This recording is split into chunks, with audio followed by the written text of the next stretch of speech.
Electrochemistry class +2 chapter का जो आज हम टॉपिक स्टडी करेंगे वो है Faraday's law of electrolysis. Faraday's हमें दो लॉज दिए थे रिगार्डिंग द इलेक्ट्रोलिसिस। जो सेकंड लॉ है वो फर्स्ट लॉ की ही एप्लीकेशन है। तो फर्स्ट लॉ ज़्यादा इंपॉर्टेंट है और बड़ा इजी है समझना, इसको ध्यान से समझिएगा। तो इलेक्ट्रोलिसिस क्या था, आपको याद होगा कि अगर आप किसी इलेक्ट्रोलाइटिक टैंक के अंदर इलेक्ट्रोलाइट डालते हो और उस इलेक्ट्रोलाइट के अंदर आप इंसर्ट करते हो दो इलेक्ट्रोड्स को और उन्हें कनेक्ट करते हो विद द बैटरी, तो in that case positive and से जो टर्मिनल से जुड़ी थी वो एनोड, नेगेटिव टर्मिनल से जो जुड़ा था वो इलेक्ट्रोड कैथोड। और जैसे ही आप करंट पास कराते हैं थ्रू द सॉल्यूशन, तो सॉल्यूशन के अंदर जो भी इलेक्ट्रोलाइट है, एग्जांपल लीजिए suppose sodium chloride molten form में, तो वो डिसोशिएट हुआ था into sodium ion and chloride ion. Chloride ion travel करेंगे towards anode to lose the electron क्योंकि पॉजिटिवली चार्ज है, और यानी कि एनायन मूव कर रहे हैं टुवर्ड्स एनोड, और कैटायंस जो हैं they will travel towards cathode. Electron loss और गेन होगा जिसकी वजह से अल्टीमेटली जो आपका रिएक्शन है वो पर्टिकुलर रिएक्शन होने की वजह से कोई गैस, आपको याद होगा यहाँ पे सोडियम मेटल डिपॉजिट हो गया था और क्लोरीन गैस लिबरेट हो गई थी। अब according to the Faraday's first law of electrolysis, the amount of substance liberated or deposited and the gas liberated, or you can say at a particular electrode, is directly proportional to the amount of charge passing through the electrolytic solution. आप जैसे ही current pass करवाएंगे, current pass होने की वजह से वहां पे electrolysis process start हो जाएगा। इलेक्ट्रोलिसिस की वजह से कैटायंस और एनायंस प्रोड्यूस होंगे और वो रिस्पेक्टिव इलेक्ट्रोड के ऊपर जाके जो मेटल्स हैं वो एनोड के ऊपर डिपॉजिट हो जाएंगे, और जो गैसेस हैं या फिर अलग अलग आपको कुछ रिएक्शन हमने लास्ट क्लास में बताए भी थे कि कहीं पे हाइड्रोजन गैस लिबरेट हो जाएगी, कहीं पे क्लोरीन गैस लिबरेट हो जाएगी, कहीं पे कोई मेटल डिपॉजिट होगा। तो कितना अमाउंट ऑफ मेटल डिपॉजिट होगा या कितने अमाउंट ऑफ गैस लिबरेट होगी, that is directly proportional to the amount of charge passing through the electrolytic solution. तो हम इसको ऐसे लिख सकते हैं, the mass of a substance say deposited is directly proportional to the charge passing through the solution. तो अगर proportionality का साइन हटाएंगे तो यहाँ पे constant टर्म आता है Z. What is Z here? Z is a constant which is also called ECE. ECE का मतलब इलेक्ट्रो केमिकल इक्विवेलेंट।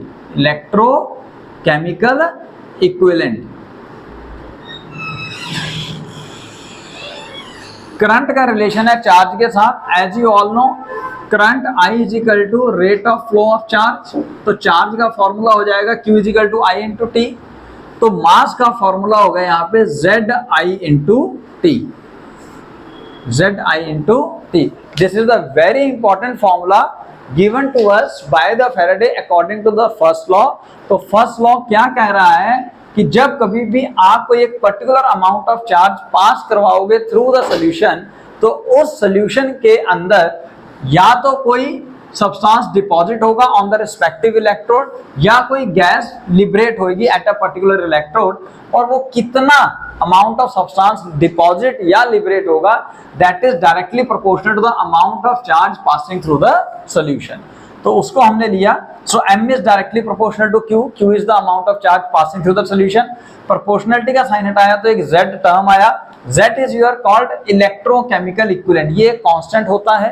तो अब as you all know current I is equal to Q by T, तो मास का यहाँ पे फॉर्मूला आ गया by putting Z I into T, so M is equal to ZI into T.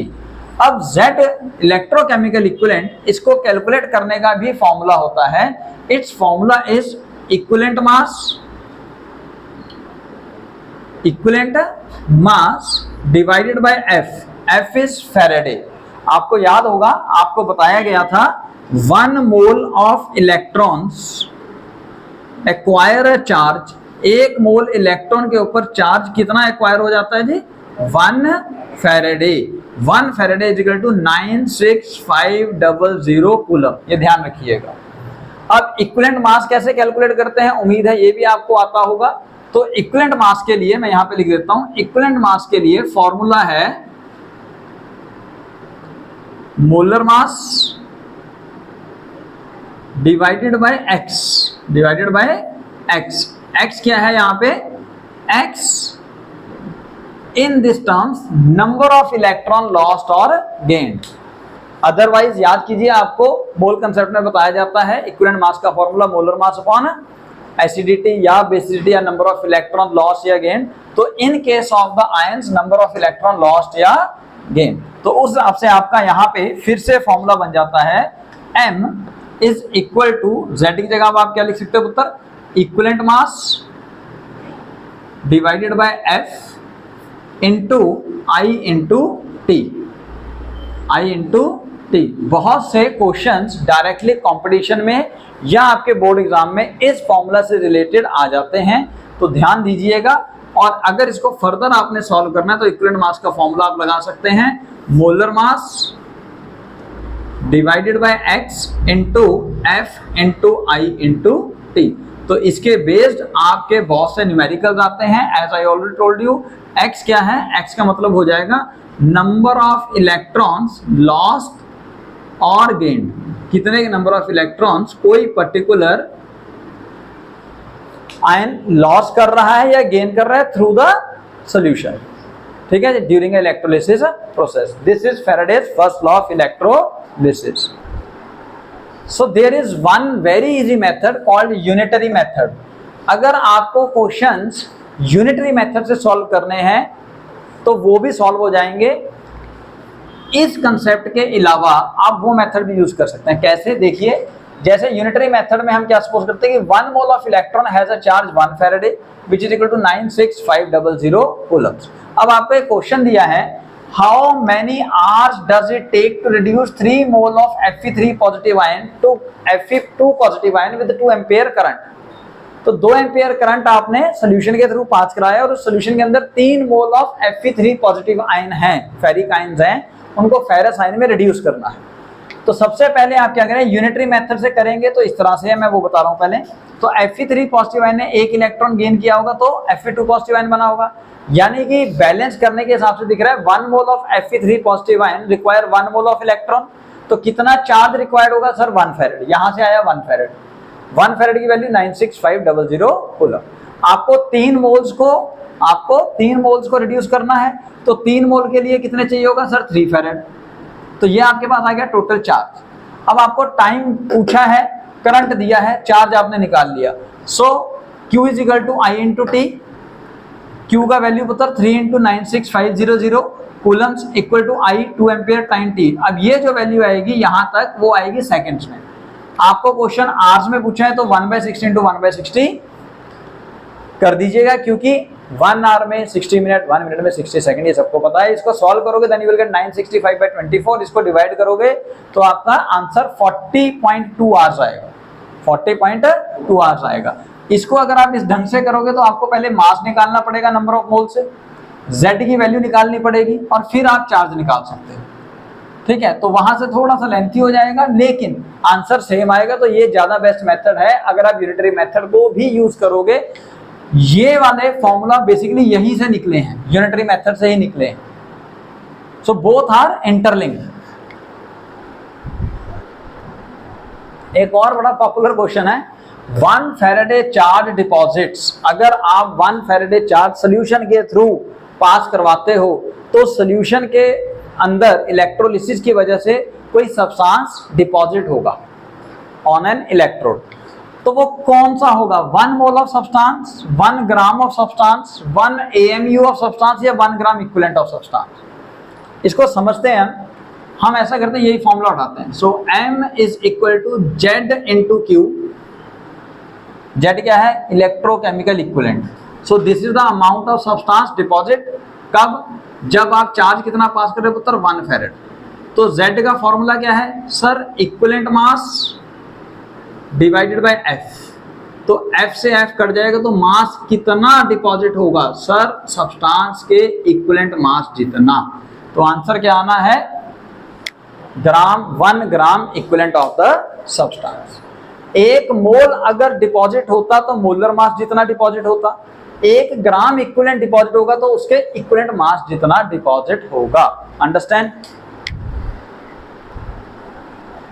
So there is one more very important question. Find the amount of copper deposited when 5 ampere current is used for 1 hour to electrolyze copper sulfate solution. तो copper sulphate के solution के through अगर 1 घंटे के लिए 5 ampere current आप पास करा रहे हो तो कॉपर डिपॉजिट होगा। कितना कॉपर डिपॉजिट होगा वो पूछ रहा है। तो आप जनरल लिखिए कॉपर 2 पॉजिटिव आयन रिजल्टिंग होंगे ये आयंस ड्यू टू इलेक्ट्रोलिसिस। तो उन्होंने 2 इलेक्ट्रॉन गेन करके कॉपर मेटल बना होगा। तो यानी कि 1 mole of copper require 2 moles of electrons. तो यानी कि आपके पास 2 मोल्स ऑफ इलेक्ट्रॉन आपको रिक्वायर्ड होंगे यहां पे 1 मोल कॉपर डिपॉजिट करने के लिए। लेकिन हमें इसका मास चाहिए, मास निकालने के लिए again m is equal to ZI into T. Z का formula equivalent mass upon F, equivalent mass का formula atomic mass upon X। Atomic mass किसका लेना है पुत्र? जिसका मास आप कैलकुलेट कर रहे हो, यानी कि सिर्फ कॉपर का 63.5।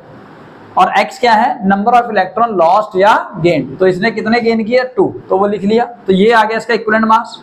फॉर्मूला लगाइए, equivalent mass divided bye 1 farad that is 96500 coulomb into I 5 ampere है इनटू टाइम t 1 आवर। लेकिन हमें इसको सेकंड में कन्वर्ट करना है तो कर लिया।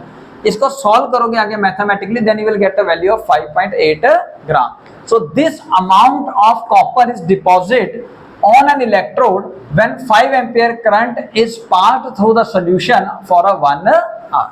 इसको आप यूनिटरी मेथड से भी सिंपली सॉल्व कर सकते हो। उधर यूनिटरी मेथड से इसको कैसे सॉल्व किया? जैसा आपने देखा 2 मोल्स ऑफ इलेक्ट्रॉन का मतलब है 2 Faraday. 2 Faraday charge is required to produce 1 mole of copper. 1 mole of copper का मतलब उसका gram molar mass, gram atomic mass 63.5 given है। तो यानी कि 1 कूलम चार्ज 2 फैराडे का मतलब कितना हो गया पुत्र? 2 × 96500 कूलम चार्ज। तो 1 कूलम चार्ज पास करने में कितना प्रोड्यूस होएगा sir? 63.5 divided by 2F। F की वैल्यू मैंने यहाँ पुट कर दी। अब आपको कितना चार्ज दे रखा है यहां से निकालिए। Q is equal to I into T. I कितना है? 5 एम्पियर। टाइम कितना है? 1 आवर। लेकिन इसको आप ऐसे सिस्टम ऑफ यूनिट में यानी कि सेकंड में कन्वर्ट करेंगे। 5 × 1 × 60 × 60 इतना चार्ज आपको दे रखा है। इतने में कितना कन्वर्ट होगा सर? 63.5 अपॉन 2 × 96500 इनटू जितना टोटल चार्ज आपको अब गिवन है। तो 5 × 60 × 60। अब ये टर्म देखिए और ये वाली टर्म देखिए, ये दोनों सेम है। तो यानी कि चाहे आप यूनिटरी मेथड से सॉल्व करें, चाहे आप फॉर्मूला यानी कि लॉ लगा के सॉल्व करें, both will get the same answer. कितना आंसर आएगा इससे भी सर? लगभग क्या सेम ही वैल्यू आएगी 5.8 ग्राम। तो पुत्र एक और बड़ा अच्छा क्वेश्चन बनता है। A current of 2 ampere is passed through a solution for 1 our and that solution contains molten aluminium chloride AlCl3 and this current has efficiency of 50% only. Now we have to find out the amount of aluminium deposited on anode। ठीक है जी। अच्छा, तो सबसे पहले क्या हुआ होगा? AlCl3 dissociate हुआ होगा जैसे करंट पास किया होगा into aluminium ion and chloride ion. Chloride ion की अभी हमें रिक्वायरमेंट है नहीं, क्योंकि हमें सिर्फ अमाउंट ऑफ एल्यूमिनियम डिपॉजिट निकालना है। तो एक Al3 पॉजिटिव आयन ने 3 इलेक्ट्रॉन गेन किए होंगे टू गेट एल्यूमिनियम मेटल। यानी कि यहाँ पे आपके पास number of moles of electrons आ गए 3, या फिर ये कह लीजिए X की वैल्यू आ गई।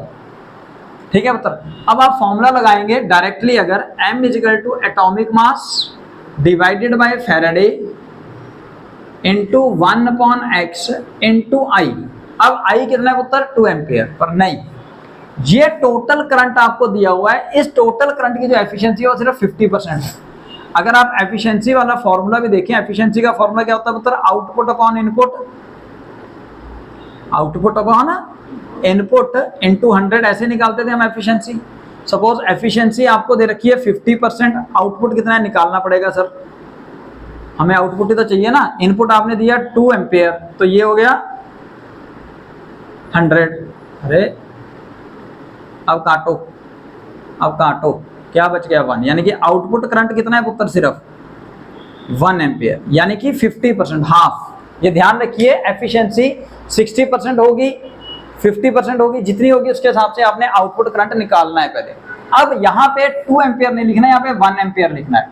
और टाइम कितना दिया हुआ पुत्र, 1 आवर, यानी कि अगर मैं इसको सेकंड में कन्वर्ट करूंगा तो ये ऐसे कन्वर्ट हो जाएगा। ठीक है जी, तो सॉल्व करो इसको अब आगे। 0 से 0, 3 1 जा 3, 3 2 जा 6, तो 27 इंटू 18 डिवाइडेड बाय 965 पुत्र, ये सॉल्व करके आंसर आएगा 0.3, 6 2 जा 12, ये सॉल्व करके आंसर आएगा 0.33 ग्राम्स।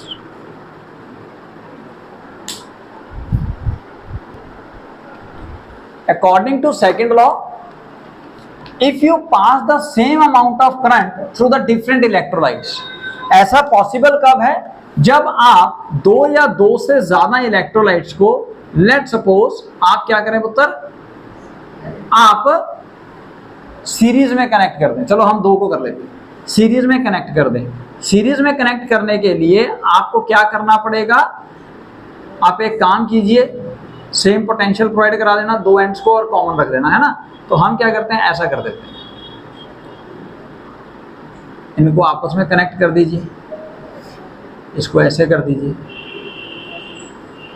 ठीक है पुत्र, ये नेगेटिव, ये पॉजिटिव, अब ये पॉजिटिव, समझ में आया, सीरीज में। तो इन दिस केस अब क्या होगा पुत्र, आप जैसे ही करंट पास कराओगे तो बैटरी सेम है, तो सेम अमाउंट ऑफ करंट आपने पास कराया, तो यानी कि I की value same for both the electrolytes, से इलेक्ट्रोलाइट 1 एंड इलेक्ट्रोलाइट 2।